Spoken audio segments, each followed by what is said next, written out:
Hi everyone, నా పేరు శ్రీలక్ష్మి. ఈరోజు మనం జ్యోతిషం గురించి కొన్ని విషయాలు తెలుసుకుందామండి. ఈ మధ్యన ఎక్కడ చూసినా కూడా జాతకం జ్యోతిషం గురించి కొన్ని మాటలు వినపడుతూ ఉన్నాయి కదా. సో జాతకం గురించి నాకు తెలిసిన అభిప్రాయం అన్నది మీతో ఈరోజు నేను షేర్ చేసుకుంటున్నాను. సో అసలు జ్యోతిషం అంటే ఏంటి అన్నది తెలుసుకుందాం. ఫస్ట్ జ్యోతిషం అంటే జ్యోతి అంటే ఏంటంటే దీపం మనం ఎప్పుడు వెలిగిస్తాము అంటే చీకటిగా ఉన్నప్పుడు దీపం వెలిగిస్తాం కదా. సో అలాంటప్పుడు ఈ జ్యోతిషం అంటే ఒక దీపం లాంటిది అనమాట. ఈ జాతకం అన్నది ఒక దీపం ఎలా అయితే వెలుతురిస్తుందో ఈ జాతకం జ్యోతిషం అన్నది ఒకరికి జీవితంలో వెలుగు ఇచ్చేలాగా ఉండాలి, అంతే తప్ప వాళ్ళ ఆశలు నిరాశలు కలిగించేలా ఉండకూడదు. ఒక జ్యోతిషం చెప్పేవారు ఎప్పుడు కూడా అవతల వాళ్ళకి ఆశలు చిగురించేలా చెప్పాలే కానీ వాళ్ళని ఎప్పుడు కూడా నిరాశ అన్నది పరచకూడదు అనమాట. అండ్ చాలామంది ఏంటంటే ఏదైనా జాతక సమస్యలు వచ్చినప్పుడు జ్యోతిష్యుడి దగ్గరికి వెళ్తూ ఉంటారు కదా. సో అలాంటప్పుడు వాళ్ళ సమస్య అన్నది మొత్తం కూడా తెలుసుకొని దాని తగ్గ ఏవైనా సూచనలు కానీ పరిహారాలు కానీ అటువంటివన్నీ కూడా ఇవ్వడం జరుగుతూ ఉంటుంది అనమాట. అయితే ఈ మధ్య మనం చాలా పోయిన నెల ఆగస్టు నెల అంతా కూడా ఈ జాతకము జ్యోతిషం గురించి కొన్ని డిస్కషన్స్ అనేవి మంచి చెడ్డ ఇటువంటి మాటలు అన్నీ కూడా మనకి వినిపిస్తూ ఉన్నాయి కదా. ఈ విషయంలో నా అభిప్రాయం అన్నది చెప్తున్నానండి. అసలు జాతకం ఎలా చూస్తారు అంటే date, time, place of birth తీసుకొని ఒకరి జాతకం అన్నది చెప్పడం జరుగుతూ ఉంటుంది. అయితే ఇక్కడ మనం గమనించాల్సిన ముఖ్య విషయం ఏంటి అంటే ఎవరి పర్మిషన్ లేకుండా ఒకరి జాతకం అన్నది మనం పబ్లిక్లో చెప్పకూడదండి. సో అది ఎవరైనా సరే, అంటే ఇప్పుడు చాలామంది ఎనాలిసిస్ చేస్తారు, పొలిటికల్ ఎనాలిసిస్ చేస్తారు, అంతవరకు ఓకే. కానీ వ్యక్తిగత జాతకం అంటే ఒకరి పర్సనల్ జాతకం తీసుకొని నలుగురిలో వాళ్ళ జాతకం అన్నది డిస్కషన్ అన్నది చేయకపోవడమే మంచిది అన్నది నా అభిప్రాయం. మరి చాలామంది అంటూ ఉంటారు జాతకము అలా చెప్తే అంటే వ్యక్తిగత జాతకం చెప్తున్నాము కానీ వాళ్ళు ఏదైనా ఇబ్బంది పడకూడదు అని మేము చెప్తున్నాము అని అంటూ ఉన్నారు కదా. సో ఇక్కడ మనం గమనించాల్సిన విషయం ఏంటి అంటే అసలు పర్సనల్ జాతకము పబ్లిక్లో చెప్పడమే తప్పు, ఫస్ట్ పాయింట్. అండ్ ఇంకోటి ఏంటంటే ఒకవేళ ఏదైనా చెప్పాలి అనుకున్నారనుకోండి, దాంట్లో ఏదైనా నెగిటివ్ ఏమైనా ఉన్నాయనుకోండి, అలాంటప్పుడు పబ్లిక్లో చెప్పడం కన్నా వాళ్ళతో మీరు ఇలా చేస్తే బాగుంటుంది అని చెప్పాలి తప్ప ఏది కూడా డైరెక్ట్గా చెప్పకూడదు. అండ్ మరొకసారి చెప్తున్నాను, పర్సనల్ జాతకం పబ్లిక్లో చెప్పకూడదు. అండ్ ఒకవేళ ఏదైనా దాంట్లో కూడా ఏవైనా ప్రాబ్లమ్స్ ఉంటే కనుక, జాతకంలో ప్రాబ్లమ్స్ ఉంటే అది ఎవరైనా సరే ఎప్పుడు కూడా డైరెక్ట్గా జ్యోతిషుడు వాళ్ళతో చెప్పకూడదు. ఏదైనా ఉంటే పలానా ఇలా చేస్తే బాగుంటుంది, పరిహారాలు చేయండి, రెమెడీస్ చేయండి అని చెప్పాలే తప్ప మీరు ఇలా చేస్తే ఇది ఇలా అవుతుంది అని నెగిటివ్గా ఎప్పుడు కూడా ఒక జ్యోతిషుడు మాట్లాడకూడదు. ఎందుకంటే వాక్కు అంటాం కదా, మన మాట, ఒక జ్యోతిషుడు మాట అన్నది అవతల వాళ్ళకి ఆశ కలిగించేలా ఉండాలి తప్ప వాళ్ళని ఇంకా డిప్రెషన్లోకి గురి చేసే మాటలు అటువంటివి జ్యోతిషం పరంగా శాస్త్ర ప్రకారంగా మనం మాట్లాడకూడదండి. అండ్ ఫస్ట్ ఇందా చెప్పాను కదా, ఇది మెయిన్ పాయింట్. ఎవరి జాతకమైనా కూడా పబ్లిక్లో చెప్పకూడదు వ్యక్తిగత జాతకం. ఎందుకంటే జ్యోతిష్యంకి కొన్ని నియమ నిబంధనలు అనేవి ఉంటాయి, కొన్ని రూల్స్ అనేవి ఉంటాయి. వాటికి తగ్గట్టుగా మనం వెళ్ళాలి తప్ప డీటెయిల్స్ తీసుకొని అందరి జాతకం అన్నది మనం ఎప్పుడు కూడా పబ్లిక్లో చెప్పకూడదు. ఒక స్మాల్ ఎగ్జాంపుల్ చెప్తాను. ఇప్పుడు డాక్టర్ దగ్గరికి వెళ్ళారనుకోండి, డాక్టర్ దగ్గరికి వెళ్ళినప్పుడు ఏదైనా సమస్య ఉన్నప్పుడు డాక్టరు ఒక్కరే వెళ్ళరు కదా, పేషెంట్ ఒక్కరే వెళ్ళరు కదా, పేషెంట్తో పాటు ఎవరైనా కుటుంబ సభ్యులు వస్తారు. ఏదన్నా హెల్త్ ఇష్యూ ఉన్నప్పుడు పేషెంట్ని బయటికి పంపించి మిగతా వాళ్ళతో మాట్లాడుతూ ఉంటారు కదా. ఎందుకంటే ఏ ప్రాబ్లం అయినా సరే డైరెక్ట్గా పేషెంట్ తోటి డీల్ చేయరు. పలానా సమస్య ఉంది, ఇలా ట్రీట్మెంట్ చేస్తే తొందరగా నయం అవుతుంది అని కొద్దిగా ఫ్యామిలీ మెంబర్స్ తోటి మాట్లాడడం అన్నది జరుగుతూ ఉంటుంది కదా. ఎందుకంటే వాళ్ళకి ఇంకా డిప్రెషన్ కలిగించకుండా డాక్టర్ తన మాటలతోటి ఏదైనా హెల్త్ ఇష్యూ ఉన్నప్పుడు పేషెంట్స్తో చెప్పకుండా వాళ్ళ ఫ్యామిలీ మెంబర్స్ తోటి ఎలా అయితే డీల్ చేస్తారో ఈ జ్యోతిషం కూడా అంతే అనమాట. ఏదైనా సమస్య ఉన్నప్పుడు ఇక్కడ ఏంటంటే కొన్ని వాళ్ళకి చెప్పచ్చు, అంటే ఎవరైతే జాతక సమస్యలు తెలుసుకోవాలని వస్తారో వాళ్ళకి చెప్పచ్చు. అయితే డైరెక్ట్గా చెప్పకూడదు ఏదైనా సరే. ఇప్పుడు పలానా మీకు ఇలా బాగుండదు అన్నట్టుగా పబ్లిక్లో చెప్పకూడదు. ఫస్ట్ పాయింట్, ఏదైనా జాతకంలో ఏవైనా ఉంటే అలా డైరెక్ట్గా చెప్పకుండా పలానా ఇలా చేస్తే బాగుంటుంది, ఇలా మీకు ఇప్పుడు ఈ దశ నడుస్తుంది, పలానా ఇవి చేసుకుంటే కొద్దిగా ఇంతకు ముందు కన్నా బాగుంటుంది, ఈ రెమెడీస్ చేసుకోండి అన్నట్టుగా ఒక సజెషన్స్ లాగా చెప్పాలి తప్ప జ్యోతిషుడు ఎప్పుడు కూడా ఎప్పుడు భయపెట్టేలా చెప్పకూడదు ఏవైనా సరే. అంటే ఇది మీరు ఇలా అయిపోతారు అలా అయిపోతారు అని ఎప్పుడు కూడా మాటలతోటి వచ్చిన వాళ్ళ దగ్గర తన మాటలతోటి భయపెట్టేలా చేయకూడదు. ఏదైనా సరే స్మూత్గా చెప్పాలి. అండ్ పలానా ఏమైనా ఇష్యూస్ ఉంటే డైరెక్ట్గా చెప్పకూడదు, ఏమైనా ఇలా చేయాలి అలా చేయాలని చెప్పాలి అంతే తప్ప ఏది కూడా వాళ్ళని ఇబ్బంది పెట్టేలాగా మాట్లాడకూడదు. సో ఇది ఇంతకుముందు ఇవన్నీ ఇష్యూస్ జరుగుతున్నాయి. సో ఈ టాపిక్ గురించి నేను ఎప్పటి నుంచో మాట్లాడాలి అని అనుకుంటున్నాను, కానీ కుదరట్లేదు. సో ఈరోజు మాట్లాడాలి అని ఈ టాపిక్ గురించి చెప్తున్నాను. అండ్ ఇక్కడ ఇంకోటి ఏంటంటే, జ్యోతిషం మీద జాతకం మీద అందరికీ నమ్మకం ఉండాలని రూల్ ఎక్కడా లేదు. ఎందుకంటే ఎవరిష్టం వాళ్ళది, ఒకరు నమ్మచ్చు ఒకరు నమ్మకపోవచ్చు. అట్లా అని మీరు నమ్మండి అని ఎవరి మీద కూడా బలవంతం అన్నది మనము రుద్దకూడదు. ఎందుకంటే ఎవరిష్టం వాళ్ళది ఉంటుంది కదా. సో అంటే ఒకరికి నచ్చితే అందరికీ నచ్చాలని రూల్ ఎక్కడా లేదు కదా. ఇప్పుడు ఏదైనా మీకు ఏదైనా మూవీ నచ్చింది అనుకోండి, అందరికీ అదే మూవీ నచ్చాలని రూల్ ఎక్కడా లేదు కదా. సో జ్యోతిషం జాతకం కూడా అంతే, ఎవరిష్టం వాళ్ళది. ఒకరికి నచ్చింది అంటే మేము నమ్ముతున్నాము మీరు కూడా నమ్మండి అనడానికి లేదు. ఎవరి ఇష్టం వాళ్ళదే, ఎవరి అభిప్రాయం వాళ్ళదే అనమాట.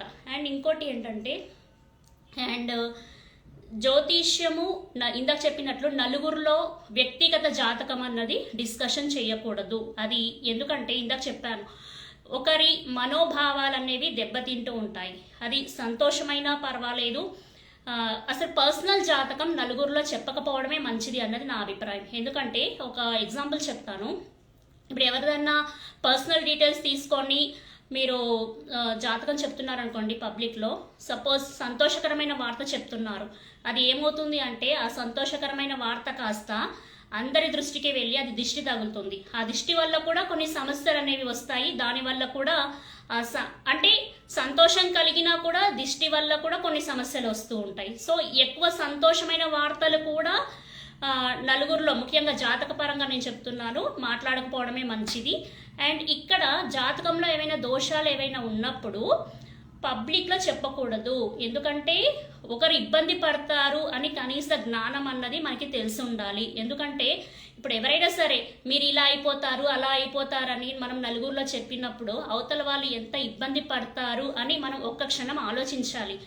ఓకే, వాళ్ళు ఇప్పుడు ఏదైనా వాళ్ళు ఇబ్బంది పడతారు మేము అందుకే చెప్తున్నాము అని అనుకున్నప్పుడు పలానా ఇలా చేస్తే బాగుంటుంది అని వాళ్ళతో మీరు పర్సనల్గా వెళ్ళి చెప్పాలి. అంతే తప్ప పబ్లిక్లో అందరి ముందు చాటు వేసేసి మీరు ఇలా అయిపోతారు అలా అయిపోతారు అని చెప్పడం మంచి పద్ధతి కాదు.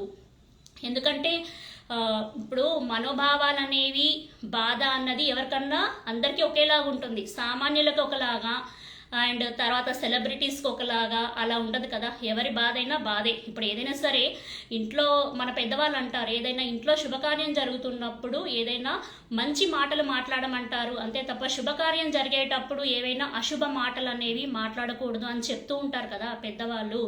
ఆ మాట ఎందుకంటే ఏదైనా సరే ఆ బాధ అన్నది ఇప్పుడు ఏమవుతుంది అంటే, ఇప్పుడు పలానా ఇలా అయిపోతారు అలా అయిపోతారు నలుగురిలో పర్సనల్ జాతకం తీసుకొని చెప్తారు కదా. చెప్పినప్పుడు ఏమవుతుంది, ఆటోమేటిక్గా ఆ జాతకం హోరోస్కోప్ ఎవరైతే ఉందో వాళ్ళు ఏంటంటే థింక్ చేస్తారు, ఓకే ఇలా అయిపోతుందా మా జాతకము, ఓకే మళ్ళీ ఏమవుతుందో ఏంటో, ఏ సమస్య వస్తుందో. అంటే వాళ్ళు ఈ ఈ హ్యాపీనెస్ మూడ్లో నుంచి పలానా డౌట్ మనం ఎరేజ్ చేసినప్పుడు ఆ డౌట్ వాళ్ళల్లో బాగా అల్లుకుపోయి అదొక టెన్షన్కి దారితీస్తుంది అనమాట. అంటే ఏమైపోతారో వీళ్ళు, అంటే ఏమవుతుందో ఏంటో, మాకు ఇలా ఉందా నిజంగానే మా జాతకంలో అంటే ఒక థింకింగ్ పవర్ మనం వాళ్ళని ఆలోచించే విధంగా చేస్తున్నాం, బాధపడేలాగా చేస్తున్నాం. ఒక సంతోషకరమైన వాతావరణంలో వాళ్ళు ఉన్నప్పుడు మనం ఇలా చిన్న మాట అన్నప్పుడు, జ్యోతిషపరంగా నలుగురిలో ఇబ్బంది పెట్టేలా మాట్లాడినప్పుడు అది అవతల వారికి కొద్దిగా బాధగా అనిపిస్తూ ఉంటుంది. ఇంత అన్నీ బాగున్నప్పుడు ఏంటి ఇలా నిజంగా ఇలా అవుతుందా, ఇదేంటంటే ఒకరి మనోభావాలు అనేవి దెబ్బతీస్తూ ఉంటాయి. అందుకే జాతకం అన్నది, జ్యోతిషం అన్నది నలుగురిలో ఎప్పుడు డిస్కషన్ అన్నది చేయకూడదు. ఏదన్నా ఉంటే వాళ్ళతో చర్చించాలి అంతే తప్ప పబ్లిక్లో అందరి హోరోస్కోప్ తీసుకొని, అంటే ఇక్కడ పర్మిషన్ ఉంటే ఏవైనా చెప్పచ్చు. మరొకసారి చెప్తున్నాను, ఎవరు పర్మిషన్ లేకుండా జాతకం అన్నది నలుగురిలో చెప్పకూడదు. ఇది ఒక రూల్ అన్నమాట. జ్యోతిషం జాతకం ప్రకారంగా ఇది ఒక రూలు. అండ్ ఇంకోటి ఏంటంటే జ్యోతిషం జాతకం చెప్పేటప్పుడు మాట అన్నది చాలా నిదానంగా ఉండాలి, స్పష్టంగా ఉండాలి అంతే తప్ప మాట తీరులో ఒక రకమైన గర్వం అంటారు కదా, అది ఎప్పుడు పనికిరాదు. అండ్ కఠినంగా చెప్పకూడదు. జ్యోతిషం చెప్పేటప్పుడు స్మూత్గా అవతల వాళ్ళకి అర్థమయ్యే విధంగా చెప్పాలి, నిదానంగా చెప్పాలి, ఒక సామరస్యంగా చెప్పాలి అంతే తప్ప ఒక రకమైన మొండిగా కఠినంగా అలా ఎప్పుడు కూడా ఒక జాతకం అన్నది డిస్కషన్ అన్నది అలా చేయకూడదు అనమాట. అండ్ ఇంకోటి ఏంటంటే చాలామంది అంటూ ఉంటారు ఈ మధ్య, ఇవన్నీ ఏంటంటే లాస్ట్ మంత్ జాతకం వీటి గురించి చాలా డిస్కషన్స్ జరిగాయి. ఆల్రెడీ నేను దీని గురించి మాట్లాడాను. సో ఇంకా అంటే యూట్యూబ్లో మాట్లాడాను. సో ఇక్కడ నాకు తెలిసిన 4 విషయాలు నాకు కూడా జాతకం గురించి తెలుసు. యాజ్ ఏ ఆస్ట్రాలజర్గా నేను ఏదైతే చెప్పాలి అనుకున్నానో నా అభిప్రాయాన్ని నేను ఇక్కడ చెప్తున్నాను అనమాట. అండ్ ఇప్పుడు ఏంటంటే చాలామంది ఎక్కడ చూసినా కూడా ఇప్పుడు అంటున్నారు అపాయింట్మెంట్కి 10,000 తీసుకుంటారంట, అపాయింట్మెంట్కి 50,000 ఇలా అంటూ ఉంటారు కదా. అసలు అపాయింట్మెంట్కి జ్యోతిషం ప్రకారంగా అంత తీసుకునే వాళ్ళు ఎవరు లేరండి. అంటే అంత ఉండదు నాకు తెలిసి. ఎందుకంటే ఇప్పుడు అపాయింట్మెంట్కి అంత తీసుకుంటే వచ్చే వాళ్ళు ఎవరైనా వస్తారా అండి? అపాయింట్మెంట్కి అంత అయితే ఎవరు తీసుకోరు, వేలలో ఎవరు తీసుకోరు. అండ్ ఇంకోటి ఏంటి అంటే ఏదైనా సరే ఒక జ్యోతిషం చెప్పించుకోవడానికి వచ్చినప్పుడు వాళ్ళకి తోచింది వాళ్ళు ఇస్తారు, లేదా మనం పలానా అని చెప్తాము వాళ్ళు ఇస్తారు. సపోజ్ 1,000 రూపీస్ అన్నాం అనుకోండి, 1,000 రూపీస్ ఇస్తారు. లేదా మేము 1,000 ఇవ్వలేమండి అంటే మీకు తోచినంత ఇవ్వండి అని చెప్తాము. డిమాండ్ చేయకూడదు వాళ్ళని. ఎందుకంటే ఎవరైనా కూడా జ్యోతిషము చెప్పించుకున్నా లేదా ఏవైనా పూజా పరిహారాలు ఏమైనా చేయించుకున్నా కూడా సంభావన అన్నది ఇస్తారు. కానీ దాంట్లో ఏంటంటే ముందే మనం మాట్లాడుకుంటారు. అది పూజ చేయించుకున్న వాళ్ళు జ్యోతిష్యులు వీళ్ళందరూ కూడా మాట్లాడుకుంటారు. అట్లానే డిమాండింగ్ ఉండకూడదు అని చెప్తున్నాను. జ్యోతిష శాస్త్రంలో డిమాండింగ్ అన్నది పనికి రాదు. సంభావనలో డిమాండింగ్ వాళ్ళు ఎంత ఇస్తే అంత తీసుకొని తృప్తి చెందడం అన్నది ఉండాలి. లేదా వేలల్లో ఎప్పుడు కూడా ఇంత అంత అని ఎప్పుడు కూడా డిమాండింగ్గా అన్నది తీసుకోకూడదు. ఒక దక్షిణ తాంబూలం అన్నది ఎవరైనా ఇస్తారు. ఇప్పుడు పూజ చేయించుకున్న వారు ఖాళీ చేతులతో పంపించారు కదా, వాళ్ళకి తోచింది వాళ్ళు ఇస్తారు, మీరు ముందే మాట్లాడుకుంటారు. కానీ నేను చెప్పేది ఏంటి అంటే డిమాండింగ్ అన్నది జ్యోతిష శాస్త్రంలో పనికిరాదు. పైగా ఈ రోజులో ఏంటంటే ఎవరైనా సరే నిజాయితీగా ఉన్న వాళ్ళు ఎవరికి నచ్చరు. ఫస్ట్ ఆఫ్ ఆల్ ఏవైనా నిజాలు మాట్లాడే వాళ్ళు అస్సలు నచ్చరు అనమాట. ఉన్న నిజాలు చెప్తే మనము అవతల వాళ్ళకి నచ్చకపోవచ్చు, నిజాయితీగా ఉన్న వాళ్ళు కూడా ఈ రోజుల్లో నచ్చరు అనమాట. అండ్ మనకి ఇవన్నీ కూడా లాస్ట్ మంత్ ఈ డిస్కషన్ అంతా జరిగింది కదా, సో దాని గురించి నేను చెప్తున్నాను. అండ్ ఇంకోటి ఏంటంటే ఈ మధ్యన లాస్ట్ మంత్ కొందరు బాగా చాలా బాధపడినట్టు రిలీజ్ చేశారు కదా ఒక వీడియో, మేము చాలా బాధపడ్డాము అనేసి. సో దాని గురించి కూడా నేను మాట్లాడుతున్నాను. ఇప్పుడు బాధ అంటే ఎలా ఉంటుందంటే, ఇప్పుడు ఈరోజు బాధపడ్డారు, మరుసటి రోజు అంత సంతోషంగా ఎలా ఉండగలుగుతారు? నాకు అనిపించింది, ఇప్పుడు జనరల్గా మనము ఏదైనా పొట్లాడినప్పుడు, ఇంట్లో వాళ్ళతో పొట్లాడినా, ఎవరితో అయినా సరే మనస్పర్ధలు వచ్చినా కనీసం ఒక రోజు వరకు అట్లీస్ట్ మనకి కొద్దిగా కోలుకోలేము. ఏదైనా గొడవ జరిగినా కూడా నార్మల్ మూడ్లోకి రావడానికి టైం పడుతుంది. ఏదైనా కూడా కొద్దిగా మనకి అంత కాన్సన్ట్రేషన్ చేయలేము. ఇప్పుడు మార్నింగ్ ఏదైనా గొడవ జరిగింది అనుకోండి, ఆ గొడవలో నుంచి బయటికి రావడానికి కాస్త టైం పడుతుంది. అట్లీస్ట్ ఈవినింగ్ దాకైనా, 1 డే వరకైనా సరే. అలాంటిది ఏదైనా అంత సీరియస్నెస్, అంత బాధపడినప్పుడు అంత త్వరగా ఎవరైనా సరే అంత త్వరగా ఎలా యాక్టివ్గా ఉండగలుగుతారు? బాధ అన్నది ఎప్పుడైనా కూడా ఏంటి అంటే నిజంగా బాధ ఉంటే అలా ఎవరు కూడా అంత యాక్టివ్గా ఉండరు. ఇప్పుడు బాధ ఉందనుకోండి, ఏదైనా ఇప్పుడు ఏదైనా అంతే, ఇప్పుడు ఏదైనా ఇంట్లో మనస్పర్ధలు వచ్చాయనుకోండి, ఆ మూడ్లో నుంచి మనం బయటికి రావడానికే కొంత సమయం పడుతుంది. అలాంటిది ఏదైనా ఇంత బాగా బాధపడ్డారు కదా వాళ్ళు పోయిన నెల, అంత బాధపడినప్పుడు అంత సంతోషంగా ఎట్లా ఉంటారు? సో ఏదైనా సరే. ఇంకోటి ఏంటంటే ఆ, కొందరు స్క్రిప్ట్ చూసి చదువుతున్నారు. అండ్ దీని గురించి కూడా నేను చెప్తున్నాను. బాధ ఉన్నప్పుడు స్క్రిప్ట్లో చూసి చదవాల్సిన పరిస్థితి ఏంటండి? ఇప్పుడు ఏదైనా బాధ వచ్చింది, బాధతో మాట్లాడుతున్నాము, ఏదైనా చెప్పాలి అనుకున్నాము, బాధలో వచ్చే మాటలు మనసులో నుంచి రావాలి తప్ప ఇది స్క్రిప్ట్ చూసి మన న్యూస్ పేపర్ హెడ్లైన్స్ చదివినట్టు ఉండకూడదు కదా. ఏదైనా సరే మరి ఇప్పుడు చాలామంది అంటారు మరి పెద్ద పెద్ద వాళ్ళందరూ పేపర్ చూసి చదువుతారు, స్క్రిప్ట్ చూసి చదువుతారు అంటే, ఇక్కడ నేను చెప్పేది ఏంటంటే పేపర్ చూసి చదివేది ఎప్పుడు? ఏవైనా న్యూస్ చదివేటప్పుడు, లేదా సంతోషంగా ఏదైనా స్పీచ్ ఇవ్వాల్సి వచ్చినప్పుడు, లేదా ఏదైనా టాపిక్ చెప్పాలన్నప్పుడు, లేదా ఒక పాట పాడాలనుకున్నప్పుడు. ఎందుకంటే ఏమైనా మిస్టేక్స్ జరుగుతూ ఉంటాయి కాబట్టి చూసి చెప్పడమో చూసి పాడటమో జరుగుతూ ఉంటుంది. కానీ ఇక్కడ నేను చెప్పేది ఏంటంటే మనం ఏదైనా బాధతో ఏదైనా చెప్పాలి అనుకున్నప్పుడు డైరెక్ట్గా మన మనసులో నుంచి వచ్చే మాటలే మనం చెప్తాం తప్ప దానికి మనం స్క్రిప్ట్ అన్నది ప్రిపేర్ చేయం కదా. స్క్రిప్ట్ ప్రిపేర్ చేసి మనము బాధపడి మాటలు అనేవి చెప్పాం కదా. సో ఇది కూడా నేను చెప్పాలి అనుకున్నాను అనమాట. ఏదైనా సరే బాధలో నుంచే వచ్చే మాటలు నిజమైన మాటలు అయితే గనక మనసులో నుంచి రావాలి అంతే తప్ప ఏదో చూసి చదివాము అన్నట్టుగా ఉండకూడదు అన్నది నా అభిప్రాయము. అండ్ ఇంకోటి ఏంటంటే అసలు ఈ జాతకము, జ్యోతిషము ఇవన్నీ పక్కన పెడితే అండి, ఎవరైనా సరే కనీస జ్ఞానం ఉన్న వాళ్ళు ఎవరైనా సరే శుభకార్యం జరిగేటప్పుడు అందరూ ఆనందంగా ఉన్నప్పుడు ఒకరికి ఇబ్బంది పడేలాగా నలుగురిలో మాట్లాడకూడదు కూడా. ఇది చిన్న లాజిక్ అన్నమాట. సో ఇక్కడ ఏమవుతుంది అంటే ఈ అందరికీ తెలుసు, కానీ ఏమవుతుందంటే ఇలా మాట్లాడినప్పుడు ఎంతకాలం ఇప్పుడు పేరు సంపాదించుకోవడం చాలా ఈజీ, మంచి పేరు సంపాదించుకుంటారు, కానీ దాన్ని పోగొట్టుకోవడానికి ఆరక్షణం చాలా అన్నమాట. ఇవన్నీ పక్కన పెట్టేయండి. జ్యోతిషం, జాతకాలు, మంచి చెడు అన్నీ పక్కన పెట్టేయండి. ఏదైనా ఫంక్షన్ జరుగుతుంది అనుకోండి, అందరు సంతోషంగా ఉన్నప్పుడు మనం వాళ్ళకి ఇబ్బంది పడేలాగా, వాళ్ళ మనోభావన దెబ్బతినేలాగా మనం మాట్లాడకూడదు కదా.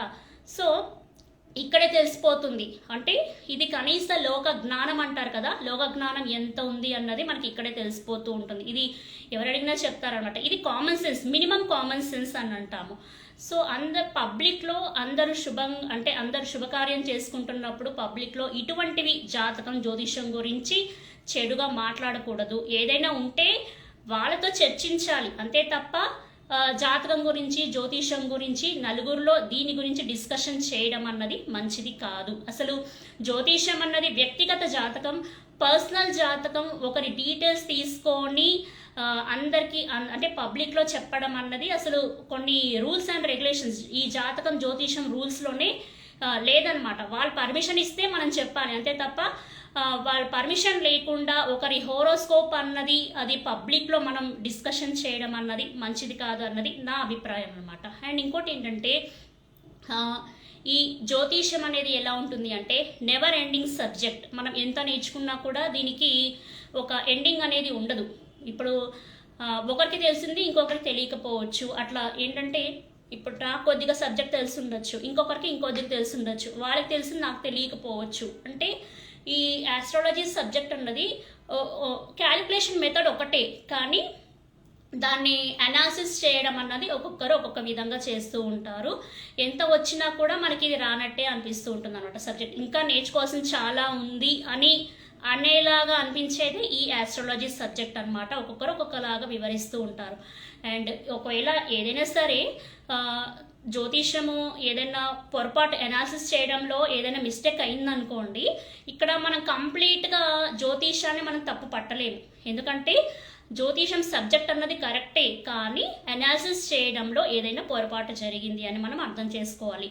మనం ఏదైనా చార్ట్ అనాలిసిస్ చేయడంలో పొరపాటు జరిగింది, లేదా డీటెయిల్స్ తీసుకోవడంలో పొరపాటు జరిగింది అని మనం అర్థం చేసుకోవాలి అంతే తప్ప పూర్తిగా జ్యోతిష శాస్త్రాన్ని మనం తప్పు పట్టడం అన్నది మంచిది కాదండి. అండ్ ఇది జాతకం, జ్యోతిషం గురించి నేను మాట్లాడాలి అనుకున్న కొన్ని విషయాలు. అండ్ ఇంకొక పాయింట్ మీతో చెప్తున్నానండి. లాస్ట్ మంత్ జరిగింది ఇదంతా కూడా. లాస్ట్ మంత్ ఇప్పుడు ఏంటంటే ఇందాక చెప్పాను కదా, వ్యక్తిగత జాతకం, పర్సనల్ జాతకం నలుగురిలో డిస్కషన్ చేయడం ఒక పొరపాటు. పర్మిషన్ లేకుండా దాన్ని ఎక్స్ప్లెయిన్ చేయడం అన్నది పొరపాటు కదా. అయితే ఈ పొరపాటుని మళ్ళీ ఇంట్లో వాళ్ళు సమర్థిస్తున్నారు. అండ్ ఇక్కడ ఇంట్లో వాళ్ళని సమర్థించడం అన్నది ఎవరైనా సరే అండి, అది ఇంట్లో వారు కావచ్చు, బయట వారు కావచ్చు, పొరపాటే అన్నది నా అభిప్రాయం. ఎందుకంటే ఇప్పుడు ఇంట్లో వారు తప్పు చేస్తే ఎవరు కూడా సమర్థించకూడదు. అది ఎవరైనా సరే, ఇంట్లో వారు, అది బయట వాళ్ళైనా ఇంట్లో వారైనా పొరపాటే. అంతే తప్ప ఇక్కడ ఏంటంటే ఇంట్లో వాళ్ళు చేసింది పొరపాటు, మళ్ళీ దానిని సమర్థిస్తున్నారు అంటే వాళ్ళు ఎంత పొరపాటు చేస్తున్నారో మీరు గ్రహించండి. సో ఇక్కడ ఏంటంటే అందరూ ఇంట్లో వాళ్ళని సమర్థించాలి కదా అంటే సమర్థించాలి. ఎప్పుడు న్యాయం ఇంట్లో వాళ్ళ వైపు ఉన్నప్పుడు, మన పొరపాటు ఏమీ లేదు అన్నప్పుడు ఇంట్లో వాళ్ళని సమర్థించండి. కానీ ఇంట్లో వాళ్ళు పొరపాటు చేసినప్పుడు మనం సమర్థించకూడదు. అది ఎవరైనా సరే పొరపాటే, న్యాయం అన్నది అందరికీ ఒకేలాగా ఉండాలి కదా. సో ఇది కూడా ఈ మధ్య డిస్కషన్ అన్నది జరుగుతూ ఉంటుంది. సో ఇవన్నీ కూడా యాజ్ ఏ ఆస్ట్రాలజర్గా నేను మాట్లాడాలి అనుకున్న జాతకం జ్యోతిష్యం గురించి కొన్ని మాటలు మీతో ఈరోజు నేను డిస్కషన్ అన్నది చేశాను. అండ్ దీంట్లో మీకు ఏదైనా పొరపాటుగా అనిపిస్తే మన్నించండి. ధన్యవాదములు. And keep supporting me. Thank you.